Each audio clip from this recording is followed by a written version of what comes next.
Menurut sains, Iban merupakan antara bangsa pertama dan tertua di Borneo yang berhijrah dari Afrika sekitar 50,000 tahun dahulu. Namun begitu, berdasarkan tradisi lisan yang diturunkan turun-temurun mempercayai kaum Iban berasal dari Pulau Borneo sendiri yang diciptakan Tuhan Purbaraja Entara di Sungai Batang Lupar wilayah Sarawak. Menurut mitologi kuno, di awal penciptaan dunia, bahawa Tuhan Purba yang digelar Raja Gantara telah mencipta Sungai Batang Lupar yang terletak di wilayah Sarawak, yang mengalirkan air pertama kali di bumi.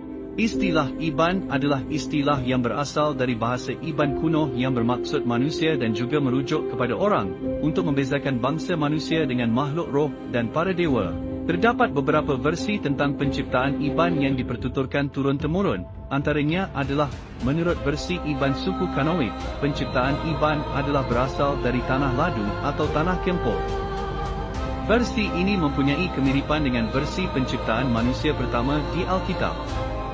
Manakala, menurut buku yang bertajuk The Iban and the Religion yang ditulis Eric Jensen tahun 1933, terdapat beberapa versi penciptaan Iban. Antaranya adalah, Iban dikatakan diciptakan dari buluh au. Terdapat juga versi lain yang mempercayai Iban pertama kali diciptakan hasil teriakan firman Tuhan Purba, Raja Gantara yang dibuat dari pangkal pokok pisang bangkit dan ditutupi dengan sehelai kain puak tumbuh. Ada juga tradisi lisan yang mempercayai Iban adalah berasal dari penempatan legenda yang bernama Batang Mandai Hidup di Hulu Kapuas. Menurut mitologi kuno, Batang Mandai adalah alam dua dimensi, iaitu Batang Mandai Hidup, dunia manusia, dan Batang Mandai Mati pula, adalah dunia roh atau sebayan yang dipisahkan setebal lapisan kulit buah terung.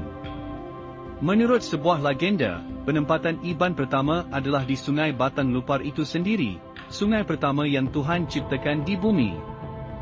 Selang beberapa abad dan zaman, kaum Iban telah berkembang berubah menjadi peneroka dan pengembara dengan melakukan penghijrahan ke beberapa penempatan kuno, seperti di Gua Niah, Santubong, Semitau Tuai, Ketapang, Tampon Juah, Kapuas dan penghijrahan balik ke Batang Lupar melalui tadahan air hulu Sungai Batang Ai. Menurut beberapa tradisi lisan juga, Tampon Juah diduga penempatan legenda masyarakat Iban yang keenam yang dipercayai tempat peradaban Iban berkembang sekitar 2000 tahun yang lalu, sebelum menetap di penempatan yang ketujuh, atau tembawai ketujuh, iaitu lembangan Sungai Kapuas.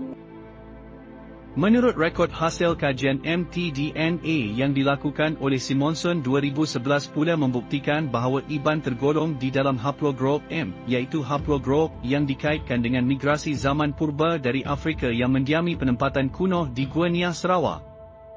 Menurut kajian Simonson juga, bahawa haplogroup Z yang biasa terdapat pada penduduk di dataran Asia, Sumatera dan Borneo terdapat 11% di Iban yang membuktikan bahawa antara migrasi bangsa terawal dan tertua di Borneo adalah terdapat pada orang Iban hari ini yang menurunkan banyak suku dan bangsa yang berasal dari Iban. Selain itu, menurut kajian yang dilakukan oleh Daring Kuno, pakar paleontologi dari University of Wales, Australia 2016 mendapati bahawa tengkorak purba di Gua Niah, Sarawak yang berusia 40,000 tahun dicadangkan dari orang asal Borneo sendiri hasil kajian dengan wanita Iban.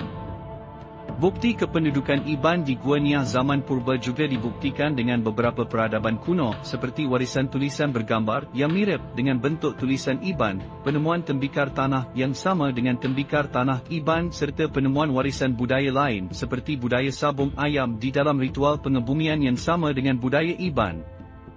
Di samping itu, keranda kayu yang dijumpai di Gua Niah juga mempunyai persamaan dengan adat pengebumian keranda kayu Iban. Ini membuktikan bahawa, walaupun dari mana Iban berasal, yang pasti Iban merupakan antara bangsa tertua yang telah membangun peradaban awal di Pulau Borneo.